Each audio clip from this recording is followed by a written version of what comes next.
আসসালামু আলাইকুম রহমতুল্লাহ। আশা করি সকলেই ভালো আছেন। তো অনেকেই জানতে চান মোতাব্বির ভাইরা আমাদেরকে ফলো করেন, আমরা কিভাবে ট্রিটমেন্ট করি। তো আল্লাহর ইচ্ছে আমরা কোরআন দিয়েই চিকিৎসা করি এবং কিছু প্রসেস আছে। আমরা পানির মধ্যে সূরা পড়তে থাকি, দেখেন সূরা পড়ে আমরা পানিতে ফু দিয়া এই পানিটা আমরা রোগীর গায়ে ছিটাইয়ে দিই।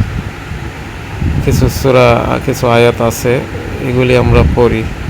সূরা ফাতিহা, তারপরে ফালাক নাস, ইখলাস, আয়াতুল কুরসি, আর অন্যান্য কিছু দোয়া আছে রাসূল সাল্লাল্লাহু আলাইহি সাল্লাম যেগুলো শিক্ষা দিচ্ছেন আমাদেরকে। এই দোয়া পরেই আমরা এই কাজগুলো করে থাকি।